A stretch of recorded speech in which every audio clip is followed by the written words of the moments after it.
Il faut savoir que juridiquement, à l'état actuel, il n'y a pas de sortie des crises évidentes. Rien n'est prévu d'un point de vue du droit international en cas de non-ratification par un État signataire d'un traité. Le traité de Lisbonne est bien entendu un traité international, donc pour entrer en vigueur, il nécessite de la ratification de tous les partis signataires. Or, on sait que l'Irlande était l'unique pays à tenir un référendum sur cette question, et on sait que l'Irlande a rejeté les traités de Lisbonne avec une participation aux urnes finalement assez importante, et c'est un facteur important. Pourquoi? Parce qu'il faudra effectivement trouver une issue à cette crise. Pour l'instant, l'orientation qui a été prise par les conseils européens a été tout simplement celle de dire on continue le processus de ratification tout de même, on essaie d'arriver aux 26 ratifications et par la suite on négociera avec l'Irlande une sortie des crises. Alors déjà, je ne suis pas sûr qu'on arrivera aux 26 ratifications. Il y avait une inquiétude majeure quant au Royaume-Uni, étant donné l'euroscepticisme de l'opinion publique, une campagne de presse de la part de la presse tabloïde de plus en plus agressive contre Gordon Brown, le Premier ministre, qui est très affaibli en patrie.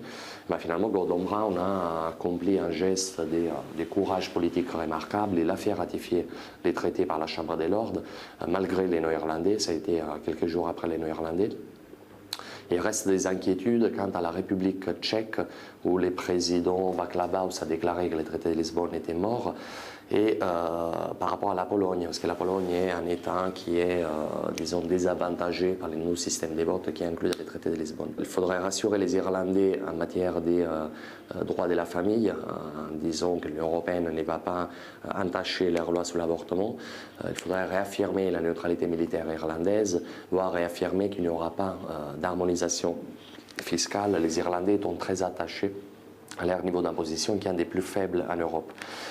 Deux problèmes. Le premier est que le traité de Lisbonne n'est traité nullement d'aucune de ces questions. Donc la campagne du non a été menée avec une certaine mauvaise foi, parce que le traité de Lisbonne n'allait rien changer ni à la neutralité militaire irlandaise ni à leur loi sur l'avortement. Et d'autre part, le deuxième problème est que Brian Cowen, donc le Premier ministre irlandais, avait exclu a priori la tenue d'un deuxième référendum. Il faut savoir qu'historiquement, en 2001, lors de la signature du traité de Nice, on avait les mêmes problèmes avec l'Irlande. L'Irlande s'était prononcée par référendum et les Irlandais avaient rejeté les textes. Cette fois-ci, c'est un peu plus complexe, parce que, comme je vous disais, il y a une participation de plus de 50%, donc assez importante pour l'histoire électorale de ces pays, premièrement. Deuxièmement, parce que si l'Irlande devait revoter non, on risquerait à ce point-là d'ouvrir une vraie crise. Et donc la solution, une des solutions possibles serait d'assortir ces nouveaux référendums à une clause de maintien au sein de l'Union européenne. Donc on demanderait aux Irlandais, est-ce que vous voulez bien accepter les traités de Lisbonne, ou est-ce qu'ils ne voulaient plus les traités de Lisbonne ni l'adhésion à l'Union européenne?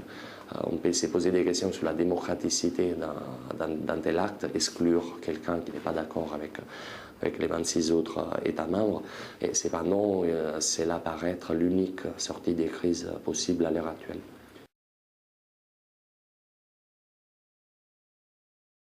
Les problèmes actuels de l'Union européenne, c'est le débat institutionnel, justement. Cela fait 10 ans qu'on parle d'institution à partir du traité d'Amsterdam, puis celui de Nice, la Constitution qui avait été rejetée par les Pays-Bas et par la France, et aujourd'hui les traités de Lisbonne. Effectivement, avec l'élargissement de l'Union européenne à l'Est, on a estimé qu'il fallait des institutions plus performantes. Il est vrai que le système des votes qui est en vigueur actuellement, celui du traité de Nice, est un système qui est extrêmement complexe, qui réduit de façon notable la possibilité de ce qu'on appelle les coalitions gagnantes.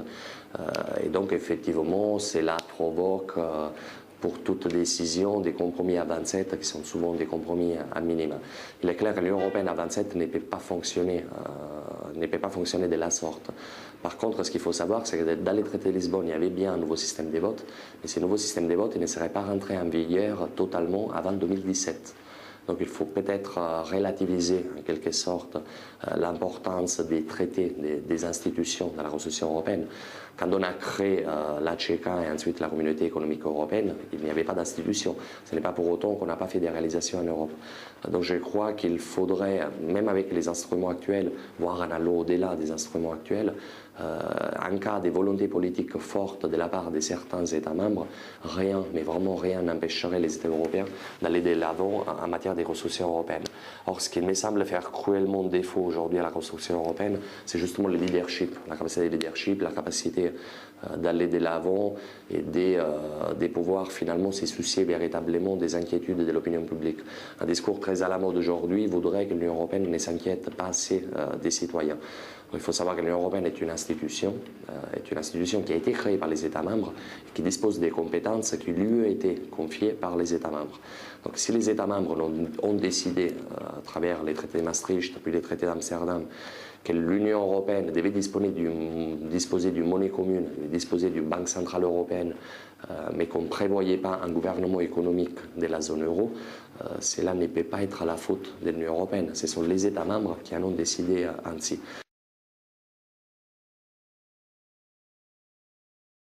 Justement, ça risque d'être les gâchis de l'année 2008. Il faut savoir que la présidence française avait été excellemment préparée par les services, notamment de Jean-Pierre Jouyet, qui finalement allait effectivement s'occuper d'une série de questions qui tenaient à cœur à l'opinion publique européenne. Je pense à l'immigration, je pense à la relance de la politique européenne de sécurité et de défense, je pense aux enjeux environnementaux. Et malheureusement, on court les risques aujourd'hui d'une réduction des ambitions de la présidence française. Tout simplement parce que pour les États les plus eurosceptiques qui déjà rechignaient à accepter ces priorités qui avaient été fixées par les présidents Sarkozy et qui auraient de toute manière rendu assez dures les négociations, je pense en matière de défense européenne, bien entendu ces pays ils vont se faire boucler du néerlandais pour réduire les ambitions de la présidence française et pour obliger ces semestres des présidences qui s'annonçaient difficiles de toute manière à se concentrer sur la solution de l'enjeu institutionnel et de l'échec du traité de Lisbonne.